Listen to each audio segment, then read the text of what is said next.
Nous sommes le jeudi 5 novembre et vous écoutez le 5e épisode du nouveau podcast Faut pas pousser les ISO.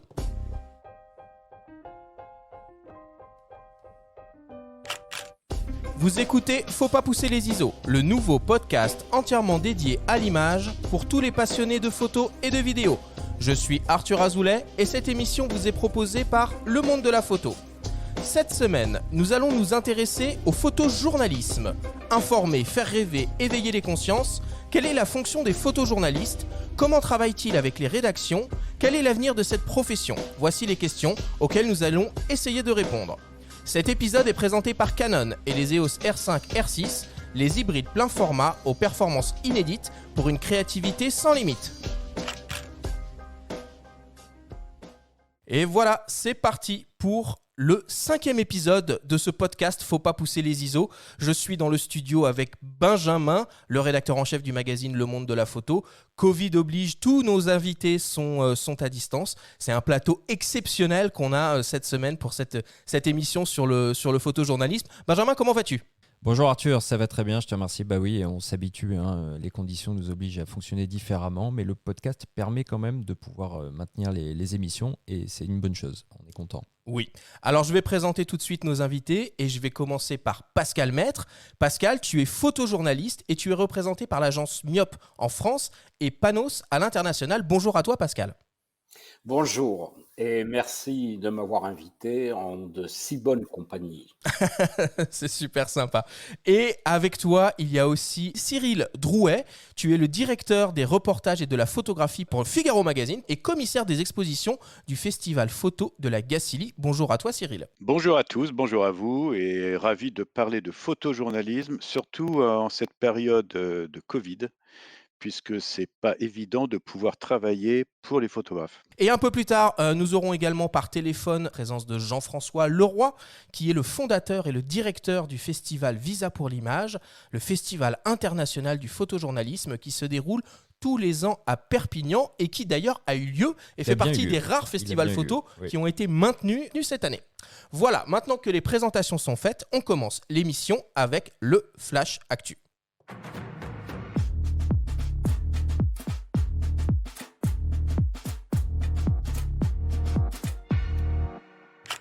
Cette semaine, dans le Flash Actu, on va découvrir les dernières optiques hybrides 24-36 Canon et Panasonic. Nous irons faire un tour sur le salon de la photo virtuelle proposé par Fujifilm et on parlera de l'initiative des laboratoires Picto qui célèbrent cette année leur 70e anniversaire. Le Flash Actu vous est présenté par Fox, le réseau des spécialistes de l'image. Canon continue de développer sa gamme d'optiques hybrides 24-36 en monture RF. Il dévoile un nouveau zoom professionnel, un 70-200 mm f4 série L IS USM. Cet objectif qui fera le bonheur des amateurs de sport et d'animalier a la particularité d'être incroyablement compact et léger, avec moins de 12 cm de long replié et un poids d'environ 700 grammes. Canon annonce aussi une nouvelle focale fixe, un 50 mm f1.8 en motorisation STM. Ces deux nouveaux objectifs seront disponibles dès le mois de décembre. Le 70-200 mm f4 LIS USM sera proposé au prix de 1 799 € et le 50 mm f1.8 STM au prix de 229 €. Panasonic lance une nouvelle optique pour son système hybride 24-36 Lumix S. Il s'agit d'un 85 mm f1.8, une optique qui devrait ravir les amateurs de portraits aussi bien en photo qu'en vidéo. Cet objectif se veut également compact et léger avec une longueur d'environ 8 cm et un poids de 355 grammes. Il est le premier d'une nouvelle série de focales fixes qui seront toutes avec une ouverture maximale de f1.8 et qui devraient voir le jour prochainement. La gamme devrait compter un 24 mm, un 35 mm et un 50 mm. Le nouveau Lumix S 85 mm f1.8 sera disponible début décembre et proposé au prix de 649 €. Fujifilm fait son show. Annulation du salon de la photo oblige, Fujifilm France propose son événement numérique et lance une série de lives qui se dérouleront jusqu'au 7 novembre prochain. Plusieurs rendez-vous quotidiens sont proposés avec des présentations produits, des ateliers découvertes et des rencontres avec des photographes. Fujifilm fait son show, c'est sur les réseaux sociaux Facebook, Instagram et YouTube. Et enfin, pour terminer, les laboratoires Picto fêtent leurs 70 ans cette année. Pour l'occasion, ils s'associent avec le libraire spécialisé dans la photographie, La Comète, et proposent à la vente 70 photographies à prix unique tirées à uniquement 50 exemplaires. Parmi les auteurs, on retrouve par exemple William Klein, Charlotte Abramow ou encore Antoine D'Agata. Les tirages en édition limitée Picto Collection sont proposés au prix de 99 €. À noter que 15 € sont reversés à l'UPP pour soutenir la création photographique dans cette période de crise sanitaire difficile pour les photographes.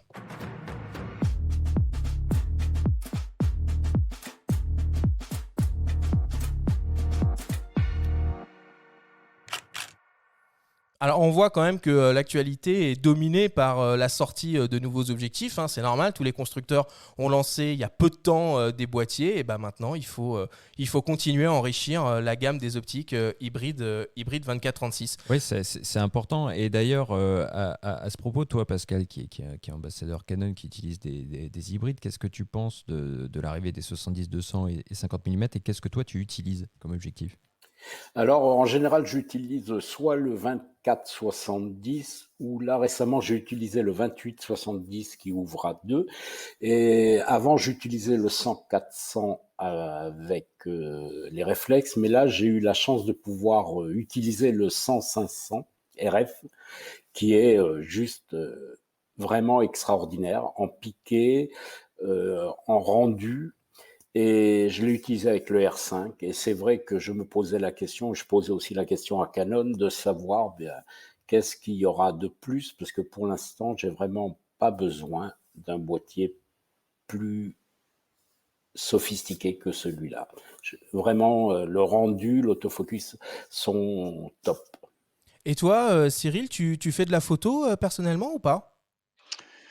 Moi, personnellement, je ne fais pas de photos. D'accord. Comme je ne suis pas photographe, je ne fais pas de photos, à part des photos de mes enfants. Mais justement, j'ai le privilège de travailler avec des photographes exceptionnels et je pense, c'est assez personnel, mais quand on est, directeur, photo ou commissaire d'exposition, que, c'est difficile de juger des photographies d'un autre quand on est soi-même un piètre photographe.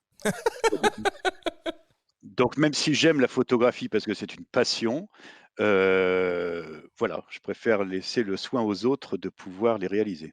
Parfait. Benjamin, est-ce que tu as d'autres actualités à nous partager cette semaine?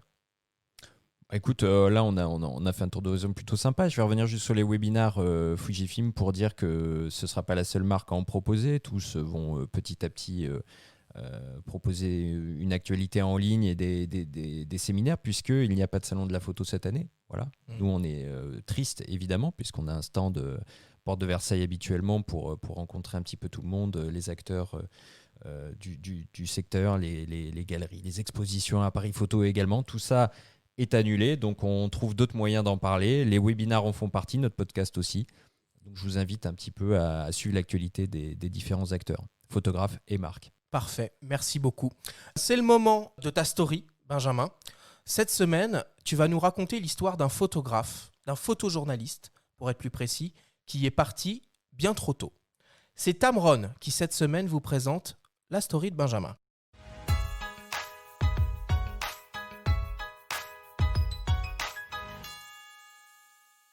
Mai 68, le rictus provocateur de Cohn-Bendit devint l'uniforme, une photo emblématique d'une époque et d'une génération. En seulement 6 années de reportage, Gilles Caron, disparu au Cambodge en 70 dans des conditions mystérieuses, a réalisé plusieurs coups d'éclat. En Israël pendant la guerre des 6 jours, au Biafra, au Vietnam, en Irlande du Nord. Être au bon endroit, au bon moment, un mantra que Gilles Caron applique aussi bien sur les théâtres de guerre que dans les soirées parisiennes. Lorsque le chanteur James Brown, en plein concert, tend la main à Catherine Deneuve, assise au premier rang, il est là, en première ligne, aux premières loges. L'action n'empêche pas la réflexion. Caron est rongé par un conflit intérieur. Question d'éthique sur son rôle de reporter, symbolisé par une image terrible.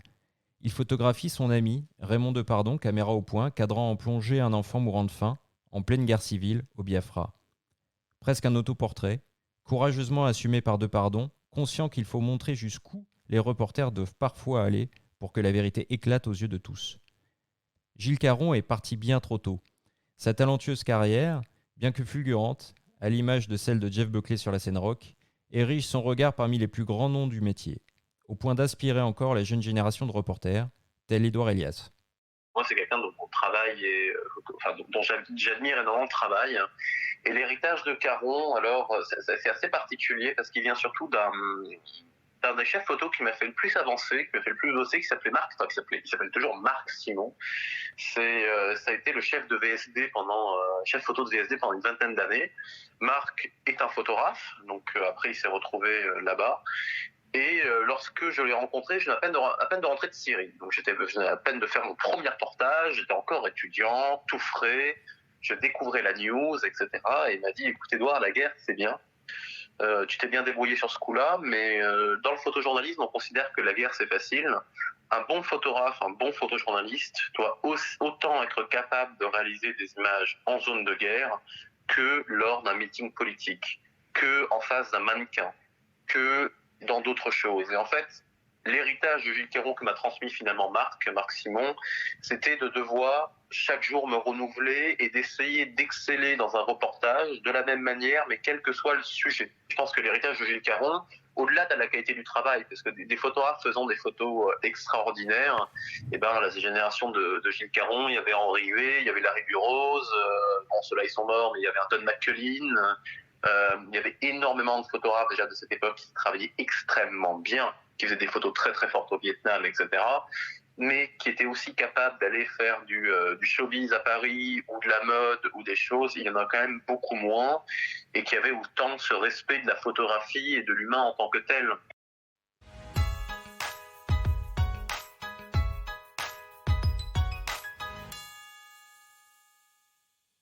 Alors Benjamin, on peut retrouver l'univers de Gilles Caron dans un DVD? Oui, absolument. En fait, c'est un documentaire réalisé par Mariana Otero qui a remonté un petit peu le fil des archives du photographe. La fille de Caron, une des deux filles de Caron, a confié un DVD, pardon, un disque dur compilant toutes les archives du photographe, et la réalisatrice a essayé de comprendre un petit peu le cheminement, la manière dont fonctionnait le photographe. Je vous invite à regarder ce document qui est assez passionnant. Voilà. Pascal, Cyril, vous connaissez un peu le travail de Gilles Caron? Oui, évidemment, hein. Ça a été, je pense, peut-être le photographe qui m'a vraiment donné envie de faire ce métier. En 78, je faisais mon service militaire à l'ECPA, au Fort d'Ivry, le service photo des armées, et je me rappelle m'être tiré en douce de la caserne pour aller voir une exposition de Gilles Caron à la BN. C'est une des premières expositions. Et puis après, j'ai souvent regardé son travail. Pour moi, Gilles Caron, c'est l'intelligence pure.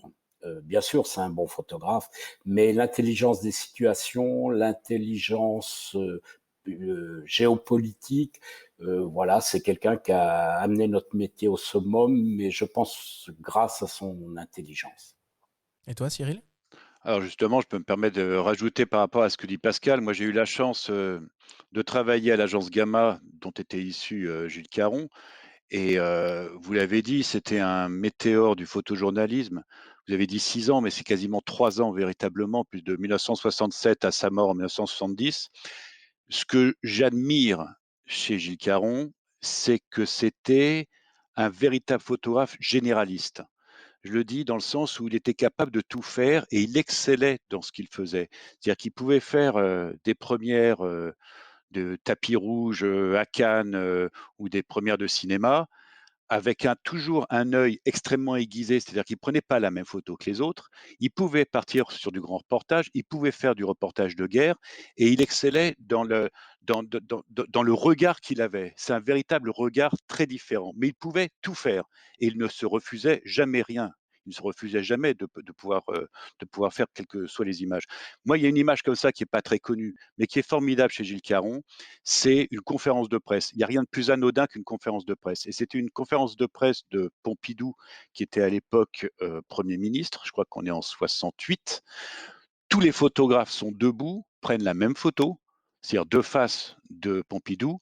Lui, il se met quasiment au sol, allongé, et il fait la photo en contre-champ complet. Et l'image, et c'est la photo de cette conférence de presse qui va sortir, parce qu'elle est différente des autres. Il cherche à se démarquer des autres photographes, et c'est là où il excellait. Et pour moi, ça a été un peu l'école après des photographes de l'agence Gamma. C'était qu'on disait il fallait être généraliste, d'essayer de pouvoir justement savoir tout faire et être sur tous les théâtres d'opération. Parfois, on a tendance à ce que le photojournalisme se sectorise aujourd'hui.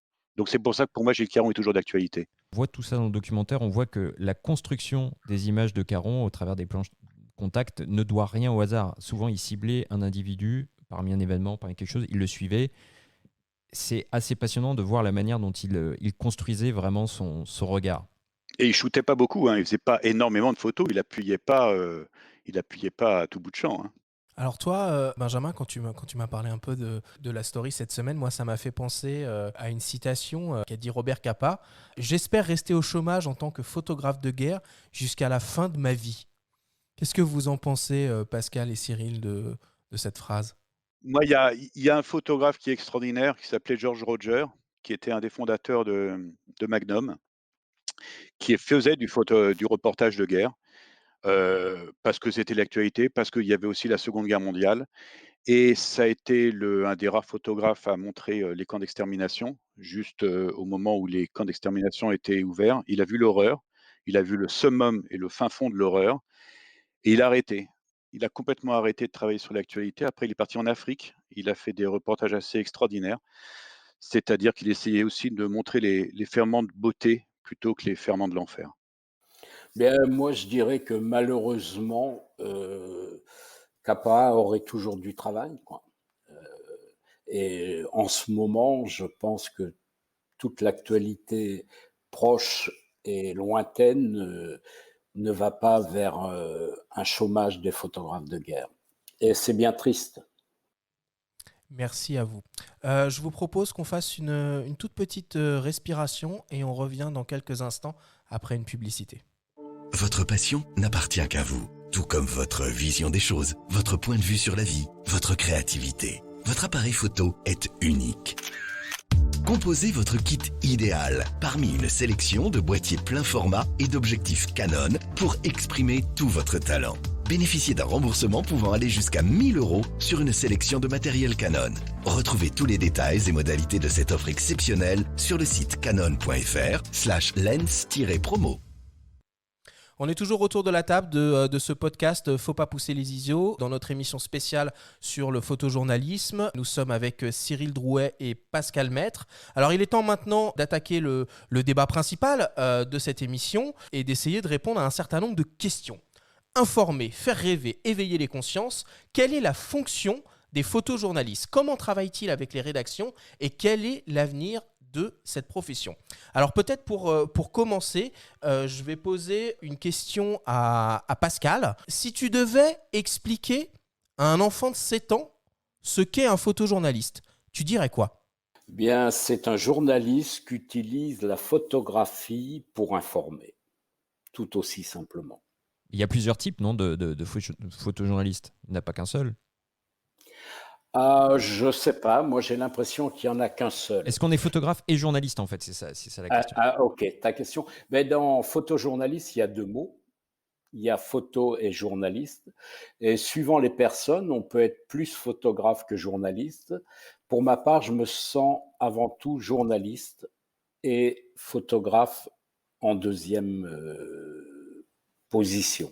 Parce que j'informe, je raconte des histoires et je travaille pratiquement uniquement pour la presse. Donc mon moteur, c'est de raconter des histoires, d'informer. La photographie étant mon outil.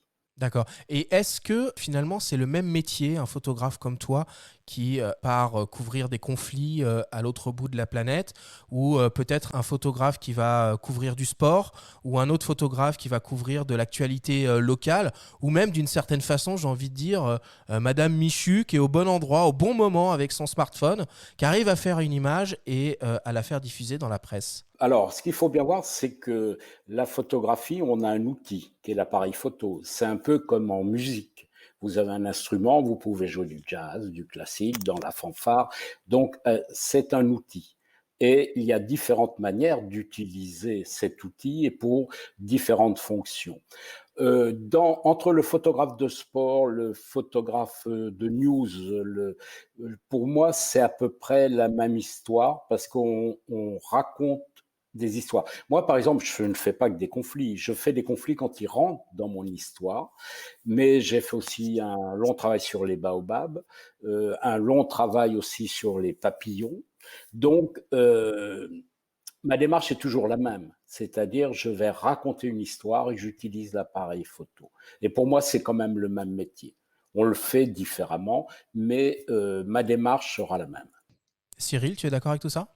Bah, moi, je suis d'accord avec tout ça. La seule chose que je pourrais rajouter, c'est qu'effectivement, heu, le photojournaliste, comme l'a dit Pascal, c'est un photographe et aussi un journaliste. Il y a parfois des gens qui s'improvisent photojournalistes, mais qui ne sont pas journalistes. Le photojournaliste aussi, c'est pas un amateur. Bon, je parle par rapport à madame Michedu. La définition d'un amateur, c'est celui qui vit du produit de ses clichés. Madame Michedu, elle vit pas du produit de ses clichés, même si elle arrive à passer l'histoire. Après, elle n'a pas une construction dans l'image. Le photojournaliste, il essaie de comme disait Pascal, on raconte une histoire. On peut raconter une histoire en une photo, on peut raconter une histoire en un feature de 30, 40 photos pour un grand reportage dans la presse magazine. Mais, c'est vrai que le complément photographe et journaliste sont extrêmement importants. On peut pas partir, sur un théâtre, de conflit ou sur une région du monde si on n'a pas non plus les tenants et les aboutissants, si on ne s'est pas renseigné aussi sur la région dans laquelle on est, si on n'a pas, de connaissances un peu géopolitiques, géostratégiques et de savoir où on met les pieds. C'est ça aussi le journalisme. C'est raconter le monde et le monde en mouvement, la société en mouvement pour, la rendre accessible à des lecteurs, puisque la vocation, c'est d'imprimer. Nous allons maintenant écouter un témoignage de Véronique de Viguerie, grand reporter, qui travaille beaucoup avec la presse française et qui a effectué un reportage pendant la crise du Covid au printemps dernier à Mulhouse, en France. Mais quand la première vague du Covid est arrivée, je me suis dit que, en tant que journaliste, il fallait que je couvre aussi ce qui était en train d'arriver à nos portes, quoi, puisque c'est notre travail. On a de la chance, on a une copine qui a une maison à la campagne, donc elles sont parties, mes filles sont parties avec leur père, et moi, je me suis mise en mode reportage comme je le fais en fait quand je suis à l'étranger. Et donc j'ai commencé par aller un peu à ce qui était l'épicentre de l'épidémie en France, et donc à Mulhouse, où j'ai couvert la mise en place de l'hôpital militaire pour soulager l'hôpital de Mulhouse qui était complètement saturé. Et puis je me suis assez vite rendu compte que, contrairement à l'étranger, en France, c'est très très compliqué de travailler, notamment avec les institutions.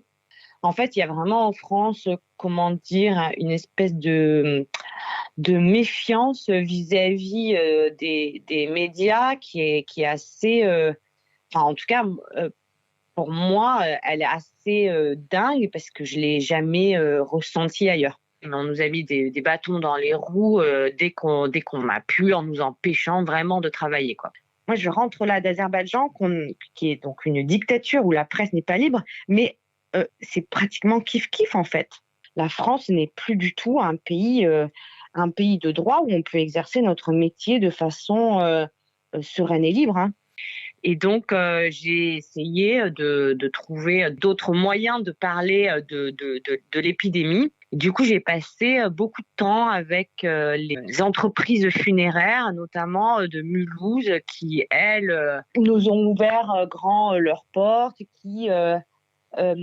les familles qui finalement avaient, même si c'était difficile, même si c'était douloureux, nous ont laissé en fait photographier leur douleur parce qu'elles avaient peut-être besoin aussi que, comme c'est vrai que les enterrements et tout ça, il y avait très peu de personnes qui pouvaient y aller, peut-être pour un devoir de mémoire ou pour qu'on se souvienne, mais aussi pour qu'on sache quoi, les conséquences de cette maladie en fait, que ça tuait, que c'était létal et qu'on pouvait en mourir et que c'était affreux quoi. Le témoignage de Véronique illustre le fait qu'un grand reporter n'est pas forcément amené à voyager en permanence, mais peut aussi travailler en France. Toi, Pascal, tu travailles énormément à l'étranger. Est-ce que tu peux nous raconter comment tu travailles ? Alors, je travaille dans deux cas. Soit je travaille sur une commande d'un magazine qui m'appelle, qui me dit voilà, on aimerait faire tel reportage et on aimerait te le confier pour plusieurs raisons, si c'est l'Afrique ou des zones ou des thèmes que je connais bien.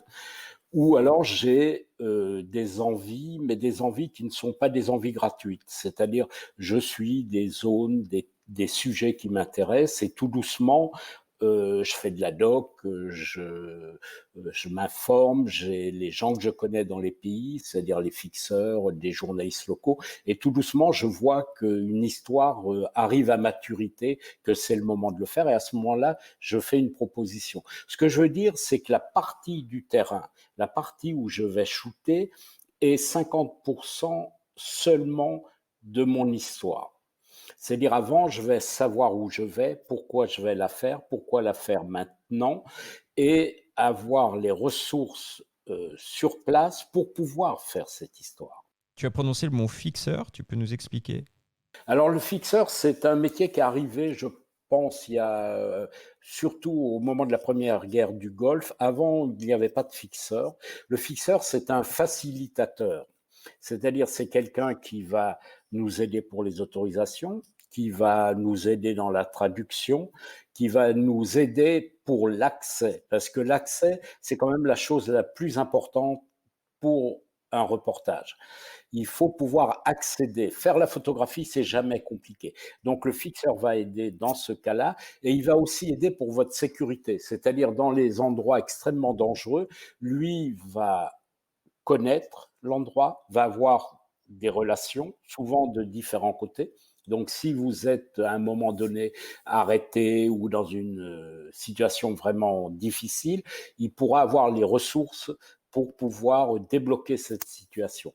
Donc, aujourd'hui, dans les zones difficiles, sans fixeur, vous pouvez pas faire grand-chose. Et des bons fixeurs, c'est assez rare. Et qu'est-ce qui va faire que tu sais que tu tiens un bon sujet? Et qu'est-ce qu'un bon sujet? La question vaut aussi pour Cyril en tant qu'éditeur, évidemment. Bon, Pascal est un ami aussi. Donc, Pascal, par exemple, on travaille beaucoup avec lui. Ce qui fait un bon sujet, bah, c'est quand, le photographe et le journaliste parce que, je sais que nous, par exemple, au Figaro Magazine, on aime l'alliance des 2. C'est-à-dire que, le texte est important aussi et on essaie d'avoir des textes conséquents et la photographie est importante. Un bon sujet photo sans texte, bah, ça ne m'intéresse pas et un bon texte sans bonne photo, ça ne m'intéresse pas non plus. Donc le binôme est important sur le terrain pour nous. Après, qu'est-ce qui fait un bon sujet? C'est, bah, quand à partir de l'idée de départ, on sait que quand les reporters reviennent, bah, qu'on tient le sujet.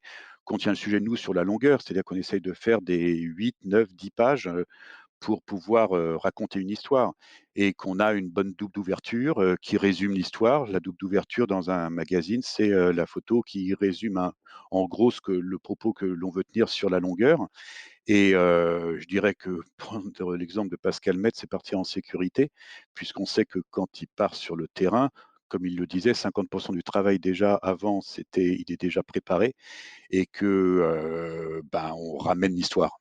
Donc ramener une bonne histoire, c'est d'avoir, les images conséquentes. Et du coup, Cyril, je me permets de réagir. Donc, quand tu commandes un reportage, tu envoies sur le terrain et le photographe et un journaliste qui va s'occuper de raconter l'histoire avec un texte, ou c'est le photographe qui part avec son propre journaliste. Comment ça fonctionne les binômes, justement? Bah, les binômes, bah, c'est effectivement que ça soit c'est un photographe et un journaliste. Après, nous, on essaye d'envoyer des journalistes de la rédaction. On a la chance d'en avoir encore et d'avoir des grands reporters. Mais, c'est vrai que parfois des photographes partent avec des journalistes pigistes. Donc, on n'est pas forcément avec des journalistes de la rédaction. Mais après, il arrive que des photographes nous proposent des histoires, qu'ils ont travaillé cette histoire avec, des journalistes avec lesquels ils travaillent et dans ce cas-là, on voit, bah, si c'est faisable et on le fait. Après nous, quand on part en reportage, effectivement, on part en commande. J'appuie là-dessus parce que c'est important. Produire, c'est important. C'est de plus en plus difficile, mais ça on en reparlera peut-être après pour la presse magazine. C'est de plus en plus difficile, mais quand on produit, on prend tout en charge. C'est-à-dire que, on paye les frais, on assure les photographes et les journalistes, on les assure. Je dis ça, c'est très important, surtout quand on va dans un théâtre d'opération. Il est arrivé à une certaine époque, il y a assez longtemps, moi je ne veux pas le pratiquer, je le refuse, que, il y avait des magazines qui donnaient une garantie, comme ça, à un photographe. On te donne, 1000, 2000, 3000 euros, tu pars et on va voir et le photographe n'était pas forcément, assuré et assurer quelqu'un, c'est important. C'est pas la peine d'aller très, très loin pour pouvoir, être assuré. J'ai eu la malheureuse et la douloureuse expérience, d'un photographe qui était parti faire un reportage de tourisme, en Normandie, il y a 4 ans et qui est tombé d'une falaise de 30 mètres. Il était assuré et on l'a pris en charge. Je dis ça parce que c'est important aussi dans le contexte actuel, surtout pour les photographes. Pascal, toi, tu souscris à ce qui est dit là. Tu as la chance aussi des fois de partir en commande pour le National Geo, parmi, je crois, les magazines pour lesquels tu travailles. Tu pars donc en sécurité, entre guillemets. Ah oui, moi, j'ai la chance de partir avec des magazines qui me donnent les moyens de travailler, que ce soit National Geographic, Figaro Magazine, Match ou Géo. On me donne les moyens de travailler. Et ça, c'est important, c'est un confort. Et moi, j'ai eu la chance que l'on m'ait fait confiance et donc j'ai pu travailler régulièrement avec les mêmes magazines et donc faire des gammes. Et je pense qu'aujourd'hui, pour les jeunes photographes, la plus grande difficulté, c'est qu'évidemment, il y a moins de production, moins de magazines qui produisent et moins de possibilités. Et il leur est plus difficile de pouvoir pratiquer, de pouvoir développer leur travail et de pouvoir acquérir une expérience. Parce qu'en photo, il y a quand même qu'en pratiquant qu'on peut développer son identité et son travail. Pascal, moi j'aimerais un peu qu'on revienne sur ce qu'est un bon sujet de reportage. J'ai deux, trois questions là-dessus. Déjà, la première, c'est est-ce qu'on peut tout montrer et est-ce qu'on peut tout raconter? Je pense que cette question s'adresse également à Cyril. Et ma deuxième question, c'est comment ça se passe pour la sélection des sujets, des histoires que vous allez raconter? Est-ce que c'est toi, Pascal, qui a un stock d'histoires que tu proposes ou est-ce que c'est toi, Cyril, qui sais exactement ce dont tu aimerais traiter dans le magazine? Comment ça fonctionne, ce moment où on choisit qu'est-ce qu'on va raconter? Alors, ça fonctionne, pour moi, ça fonctionne des deux côtés, hein. C'est-à-dire, soit c'est moi qui le propose, soit le magazine me demande. Mais à ce moment-là, moi, une bonne histoire, c'est souvent une histoire, en général, qui n'a pas été faite. C'est une histoire que je peux réaliser, parce qu'une très bonne idée que je ne peux pas réaliser, c'est une très mauvaise idée. Parce qu'on peut toujours vendre l'idée, mais ça, c'est très facile, mais il faut avoir les moyens de la réaliser. C'est-à-dire d'avoir les ressources sur place, d'avoir les contacts et de savoir comment la réaliser. Une bonne histoire, c'est quand même une histoire qui n'a pas été faite, mais qui aussi va s'inscrire dans un temps donné, et qui va apporter quelque chose pour la compréhension qui peut être d'une région, qui peut être d'une problématique qui vient dans l'actualité et qui va pouvoir permettre d'éclairer sur cette problématique. Tu aurais un exemple à nous donner qui te vient en tête comme ça, peut-être récent ou qui t'a marqué? Je vais peut-être parler d'une histoire que je n'ai pas réussi à faire. C'est, je crois, la seule histoire que j'ai eu envie de faire, que je n'ai pas réussi à faire. C'était une histoire que j'avais proposée au National Geographic sur le charbon de bois en Somalie. Parce que je suis allé souvent en Somalie et à chaque fois, j'ai vu des colonnes de camions remplis de charbon de bois. Et je me suis dit, tiens, c'est bizarre, est-ce qu'il reste encore des arbres dans ce pays en guerre et désertique? Donc, j'ai commencé à faire des recherches et je me suis aperçu que c'était la principale ressource des chebabs islamistes pour financer leur guerre. Donc, j'ai fait mes recherches, j'ai fait une proposition. Et le National Geographic, il y a quand même souvent un petit problème, c'est quand le temps de la proposition et qu'elle soit acceptée, ça peut prendre 6 à 8 mois. Donc, au moment où j'ai fait la proposition, je crois le chiffre, c'est 500 millions de dollars par an que rapporte le charbon de bois au Chebab. Donc, c'est pas une petite histoire. Et ça devient géopolitiquement intéressant. Je vais être rapide. C'est que c'est vendu essentiellement au Qatar et dans les pays du Golfe. Donc voilà, donc j'ai préparé mon histoire, j'avais des contacts, des fixeurs. C'est une zone qui était contrôlée par les Nations Unies et où c'était l'armée kenyane qui contrôlait. Donc, je ne pouvais pas y aller sans l'armée kenyane. Donc, j'ai fait mes demandes, je me suis débrouillé et tout, et j'ai eu l'accord. Mais quand j'ai eu l'accord, est sorti un rapport des Nations Unies qui disait que les officiers kenyans avaient touché 50 millions de dollars des Shebabs pour laisser passer le trafic. Donc, évidemment, on m'a fermé les portes, je n'ai pas pu aller. Donc, c'est une histoire qui était vraiment intéressante, puisqu'on peut imaginer peut-être que le Qatar, ce n'est pas de l'argent qu'il fournissait aux Shebabs en échange du charbon de bois, mais je n'ai pas pu la réaliser. C'était une bonne histoire, mais elle est devenue morte. Toi, Cyril, c'est certainement une histoire que tu aurais publiée dans le Figaro Magazine. Est-ce que, d'ailleurs, une longue tradition de reportage et de lien avec la photo, est-ce que tu peux nous raconter un petit peu ce qui unit le Figaro Magazine et son rapport aux photographes? Bah, c'est une tradition. Ben, moi, j'étais encore bien petit, mais le Figaro Magazine est né en 1978. C'était un magazine du week-end à l'origine. Mais à l'époque, la photographie était, on va dire, très florissante. Ça fonctionnait très bien. Les magazines, pour vous donner un ordre de grandeur, le Figaro Magazine tirait à peu près 1 million d'exemplaires, ce qui était gigantesque, hein. Ce qui était gigantesque aussi, c'était les autres magazines qui tiraient énormément. Donc, il fallait raconter des histoires. Donc, il y avait une tradition du reportage parce que déjà, il y avait très peu de télé. Il y avait pas de réseaux sociaux, Dieu merci. Il n'y avait pas toute la révolution numérique. Donc, je crois que les lecteurs étaient friands aussi de découvrir ce qui se passait dans le monde, en dehors de nos frontières, et de pouvoir raconter justement l'histoire des hommes, des peuples, des sociétés, à travers le monde, et de raconter, comme le disait Pascal, de vraiment raconter des histoires. Et c'est cette tradition du reportage qui est heureusement restée chez nous pour l'instant. Et on a travaillé avec énormément de photographes à travers l'histoire de ce magazine. Après, il y a deux sortes d'histoires. Il y a l'histoire qui est en photojournalisme, qui est vraiment liée à l'actualité chaude. On le voit en ce moment, quand on a ces histoires de confinement, l'histoire du Covid, euh, l'islamisme, les attentats. Donc là, à nous de trouver aussi des angles pour raconter des histoires différentes de ce que l'on peut voir à la télévision ou de ce que l'on peut voir dans la presse quotidienne. Et puis, il y a aussi des histoires plus intemporelles, mais qui permettent de donner une meilleure compréhension du monde.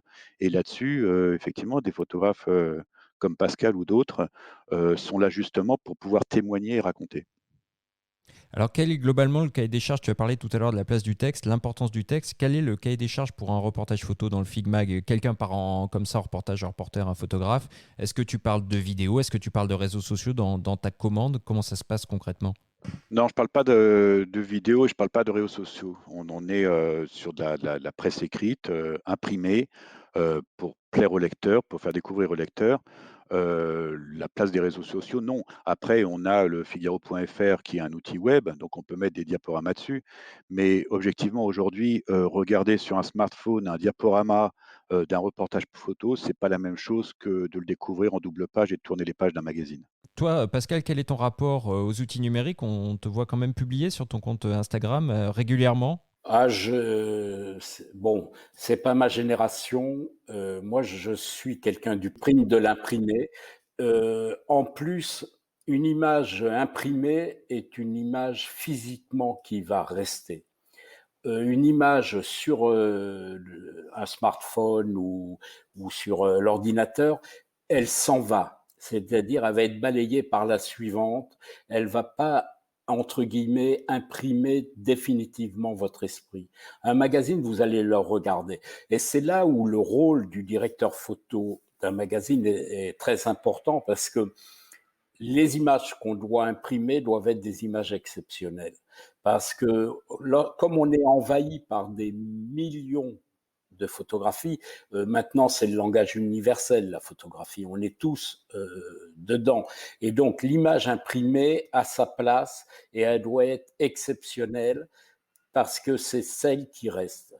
Et donc moi je suis vraiment de la tradition du magazine papier. Évidemment, j'ai un compte Instagram, je suis un peu tenu d'en avoir un, j'ai un site, mais ça me tracasse pas beaucoup. Si je peux me permettre juste de rajouter une petite chose, juste un petit chiffre, effectivement, des millions de photos. Est-ce que vous savez combien de photos sont prises chaque année aujourd'hui dans le monde? 1200 milliards. 1200 milliards de photographies. Il y a 1500 selfies qui sont pris à chaque seconde. C'est de l'image fixe, mais c'est pas forcément de la photographie. Et c'est vrai que, voilà, ces 1200 milliards d'images, elles sont destinées à alimenter les Twitter, les Instagram, les Facebook. C'est de, on est dans une civilisation de l'image, on est dans une civilisation de l'image fixe. Après, qu'est-ce qui fait la bonne photo de la photo du tout venant? C'est quand on raconte effectivement une histoire et pas quand on se met en scène. Parce que la photographie aujourd'hui, elle est plus présente pour se mettre en scène.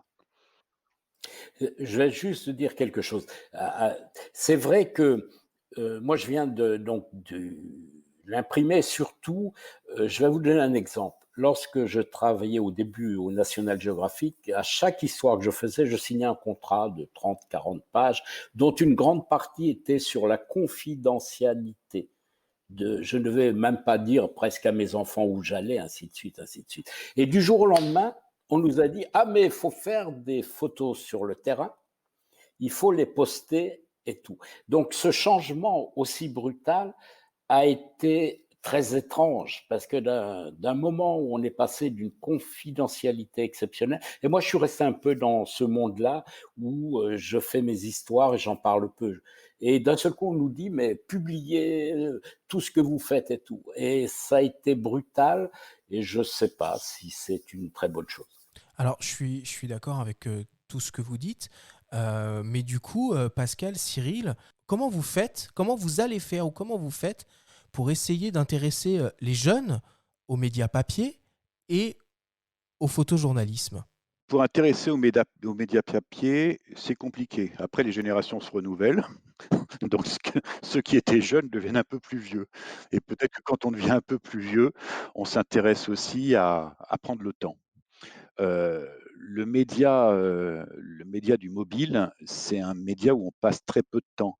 Les gens qui vont pour regarder les informations, ils restent en moyenne sur un article entre 10 et 25 secondes. C'est rien. Tourner les pages d'un magazine, c'est y rester quand même plusieurs minutes. Donc déjà, la différence de temps et la temporalité est vraiment importante. Après, comment les intéresser? Oui, on a quand même le Figaro.fr qui est un des premiers médias d'information sur le net. Donc, on s'y intéresse, mais pour donner de l'information. Après, la photographie, on arrive à la faire fonctionner, mais c'est beaucoup plus difficile. Les gens, le rapport du lecteur, quel qu'il soit, à l'image sur un mobile est totalement différente. On a parlé de plusieurs facettes du métier, on a parlé des difficultés, notamment sur le terrain. Pascal, tu as expliqué à quel point ça pouvait être dangereux. On a parlé des assurances, des magazines. Est-ce que c'est vraiment raisonnable encore aujourd'hui de se lancer dans ce métier quand on est un jeune? Ah, j'espère, oui.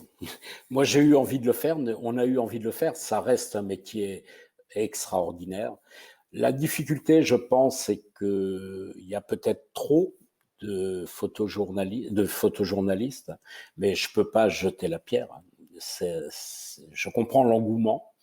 Après, ce qui a tout changé, c'est l'arrivée du numérique, pour une raison dont on parle assez peu, c'est qu'avant, lorsqu'on travaillait en film, nous, on travaillait essentiellement en diapositive, et donc le process était long d'apprendre la technique, et donc il y avait une sélection qui se faisait tout doucement. Aujourd'hui, les appareils photo facilitent énormément cette partie technique. On ne peut pas rater techniquement des photos. Donc, on peut très vite devenir photographe. Ça ne veut pas dire qu'on saura raconter une histoire, et ainsi de suite, mais d'un seul coup, beaucoup de gens peuvent avoir accès à cette technique et il n'y a plus l'écrémage, la formation qui permettait de sortir peu de photojournalistes. Aujourd'hui, énormément de photojournalistes arrivent sur le marché, en partie rapidement grâce à la facilité technique. On va appeler pour ça Jean-François Leroy, directeur du festival et fondateur du festival Visa pour l'image, pour avoir un petit peu son point de vue. Allô, oui. Bonjour Jean-François, Benjamin de Faut pas pousser les ISO. On est ici avec Pascal Maître et Cyril Drouet. Eh ben, bonjour à tous les trois. Donc on discute depuis tout à l'heure sur la situation des photojournalistes à l'heure actuelle, les conditions de travail. Et on parlait de transmission, on parlait de la nouvelle génération, des jeunes. Et on pensait à vous naturellement et à la semaine scolaire que vous mettez en place depuis longtemps à Visa pour l'image. Parlez-nous un petit peu de ce temps fort du festival et pourquoi cela vous tient tant à cœur. Bah, écoutez, je pense que la transmission, d'abord, c'est rendre ce qu'on nous a donné quand nous, on était jeunes. Je pense que Pascal et Cyril sont comme moi, ils ont eu la chance de rencontrer des grands professionnels qui leur ont transmis beaucoup de choses. Donc, bah, maintenant, à nos âges, c'est à notre tour de rendre ce qu'on nous a appris. Ça, c'est la première chose. Et puis, je pense qu'à une époque où les mômes sont débordés, écrasés par un flot d'images incessant, souvent sans source, c'est important de leur montrer l'importance d'une légende, l'importance d'un... Voilà, moi, je dis toujours que si en une semaine, on change l'esprit d'un ou deux mômes, on a gagné. C'est ce qui s'est passé cette année. Vous avez pu quand même maintenir la semaine scolaire. Comment ça se passe concrètement d'ailleurs? Vous amenez des photographes avec vous, vous leur faites montrer leurs images, parler de leurs images? Alors, la semaine scolaire, oui, j'invite des photographes. Pascal Med, d'ailleurs, a été très gentiment l'un d'eux il y a quelques années. Et ils montrent leurs expos, ils expliquent l'histoire, ils recontextualisent la, la situation, comment ils ont fait cette histoire, pourquoi ils ont fait cette histoire. Et je dois dire qu'on a beaucoup, beaucoup d'intérêt de tous les âges euh, dans ces rencontres. Toi, Pascal, tu as des souvenirs comme ça de transmission. Quel est ton rapport d'ailleurs à la transmission aux plus jeunes? J'ai fait quelques workshops, mais très peu dans ma vie. J'en ai fait un en, je sais plus, 98 à Arles, et j'ai eu comme jeune stagiaire, et qui était à l'époque historien, Philippe Guilloni. Et je pense que peut-être ça, la transmission l'a convaincu ou aidé à devenir photographe. Mais je fais assez peu, parce que comment dire, il me reste encore quelques années où j'ai la chance d'avoir des gens qui me font confiance, et je concentre surtout mon temps dans la production. Alors, ma dernière question vaudra pour tous les trois. On a entendu tout à l'heure Édouard Elias, qui fait partie, qui incarne un petit peu une jeune génération de reporters, qui a notamment été lancée aussi grâce à Visa. Quel conseil vous donneriez aujourd'hui aux jeunes reporters qui veulent se lancer? Quel conseil concret de se lancer, oui, mais comment et avec quelles armes, entre guillemets? Pour moi, l'arme principale, c'est la curiosité. La curiosité, l'envie de témoigner, l'envie de raconter des histoires, l'envie de nous faire découvrir le monde. Mais c'est difficile, faut être honnête, un métier qui est très difficile et qui demande beaucoup d'abnégation. Non, je voulais dire, bon, un jeune reporter, eh bien, trouve une idée qui te concerne, qui te motive, et l'énergie, n'abandonne jamais, fais des photos, montre-les, et construis une histoire. Et voilà, les choses se mettront en route, mais il faut pas se décourager. Et Cyril, en tant qu'éditeur? Eh ben, en tant qu'éditeur, là, je vais reprendre, mais Pascal connaît cette histoire. Transmettre à, transmettre à des jeunes générations, c'est effectivement faire comprendre ce métier et comment on raconte une histoire. Moi, j'ai eu la chance d'avoir une personne qui m'a montré comment on racontait une histoire et comment on faisait un editing, parce que là, je vois beaucoup de photographes aujourd'hui qui ne savent plus éditer et qui ne savent plus raconter des histoires en images. Celui qui m'a appris à faire un editing, justement, on a ce micro, c'est Pascal Maître. Et c'était en 1992. Moi, je commençais à peine ce métier dans le journalisme. Et Pascal revenait, je me souviens, d'un grand sujet en Amérique du Sud, et il avait étalé ses Kodachromes sur une table lumineuse. Il y avait plus de 350 photos totalement différentes, et il fallait qu'il fasse 3 planches, c'est-à-dire 60 photos. Quand on avait des planches à l'époque de Kodachrome ou de diapositives, on faisait 3 planches. Donc on faisait 60 images et on racontait une histoire. Raconter une histoire, c'est de prendre le lecteur par la main, a priori, il faudrait juste lui expliquer. Il faut que le photographe, quand il va présenter ses images, il a juste en en 3 mots, 4-5 mots à raconter où il a été et ce qu'il a fait. Et après, nous, éditeurs photo, si on arrive à lire l'histoire en images du début à la fin en comprenant ce qui se passe, c'est du gagné. Et je le dis parce que je vois aujourd'hui des photographes qui vont vous amener, même pour une petite histoire, parfois 250 photos, et qui vont commenter chaque photo, ça va durer une plombe, mais quand on a trop le besoin de raconter ce qu'on a photographié, c'est qu'en fait, on a perdu le fil. Donc moins on peut raconter et plus on peut faire discerner et plus c'est gagné. Donc éditer. Et ça, c'est un conseil que je donne à des jeunes photographes, c'est apprenez à construire une image, apprenez à construire une histoire. Bah, les propos sont clairs. Merci beaucoup, Cyril. On va remercier Jean-François Bah, je vous remercie, c'est moi qui vous remercie. et on vous dit à très bientôt à Visa, on espère, hein, l'année prochaine. Bon, Eh ben, cette on année, le croise les festival a eu doigts. lieu, mais dans des conditions particulières. Et l'année prochaine, on espère qu'on retrouvera un événement en présentiel, normal. On espère tous. Merci Jean-François. À bientôt. Merci à vous.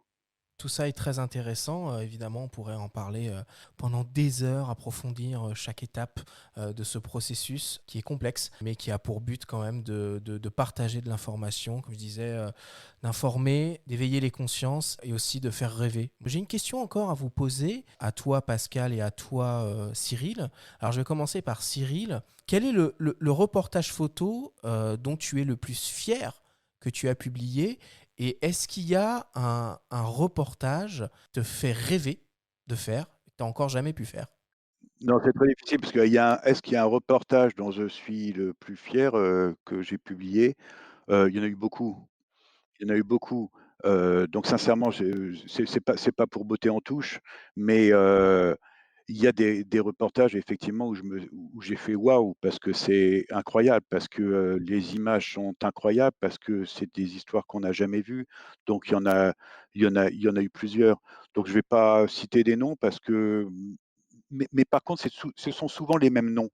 Je dirais que c'est, assez étonnant, mais on est aujourd'hui dans le culte du jeunisme, mais je dirais que les photographes d'expérience, aujourd'hui, continuent de ramener des histoires fortes et ça ne m'étonne pas quand on a,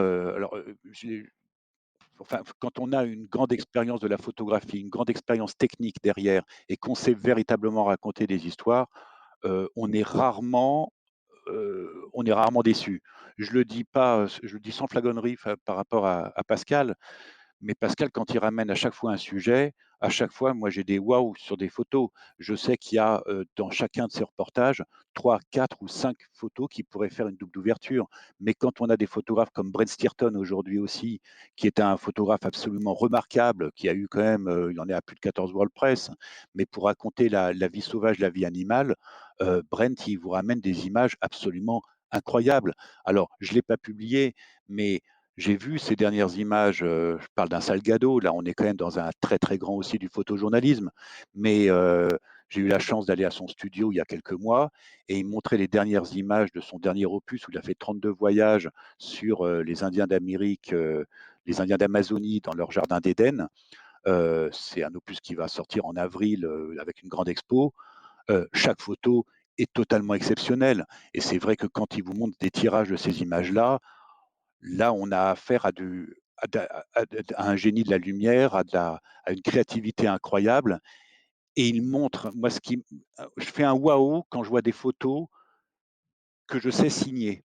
C'est-à-dire que cette image-là, on devine qui l'a fait et on l'a jamais vue ailleurs et ça, c'est très fort parce que à côté de ça, moi tous les jours, je reçois des photos, hein, sur le FTP, hein.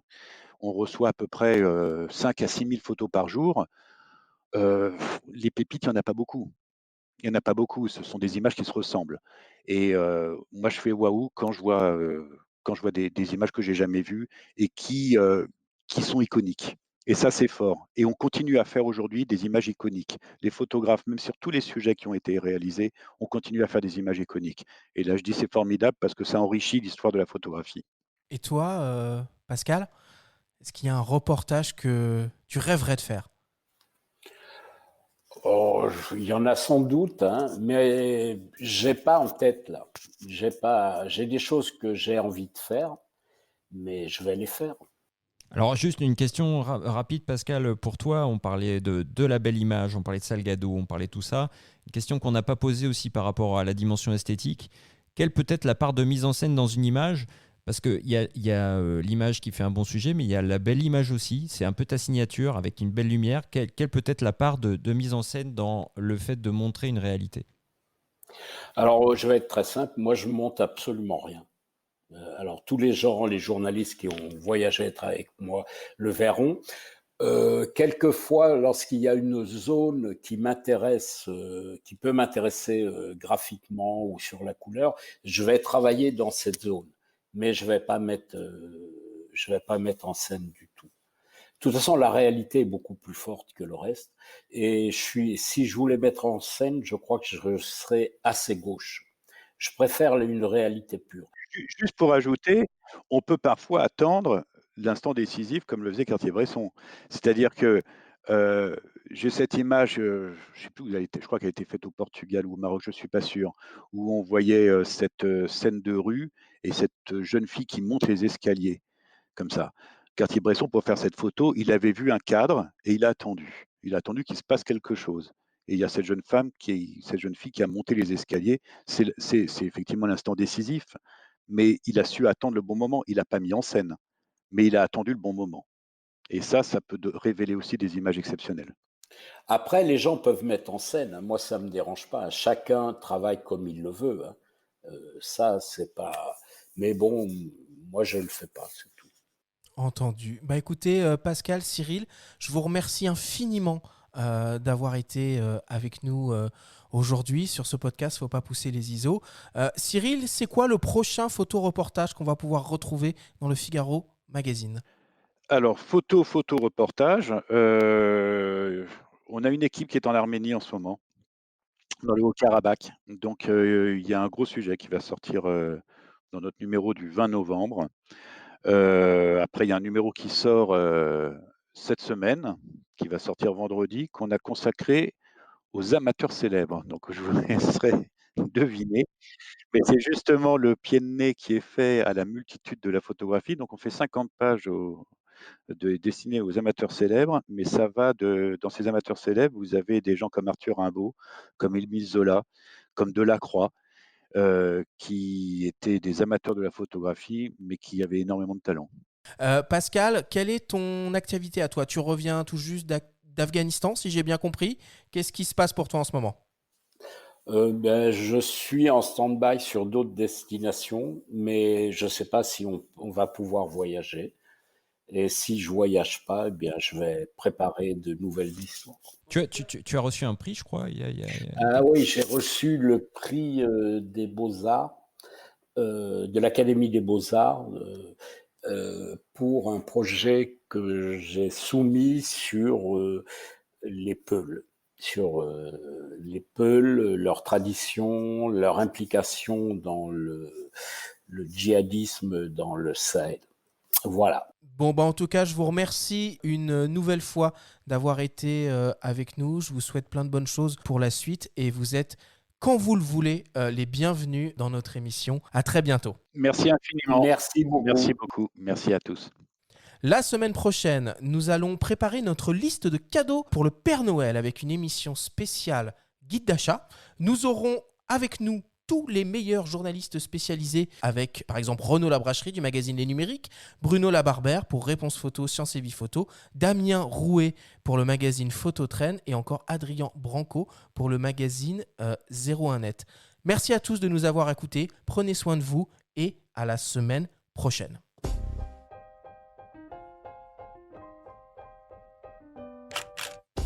C'était Faut pas pousser les ISO, le nouveau podcast entièrement dédié à l'image pour tous les passionnés de photos et de vidéos.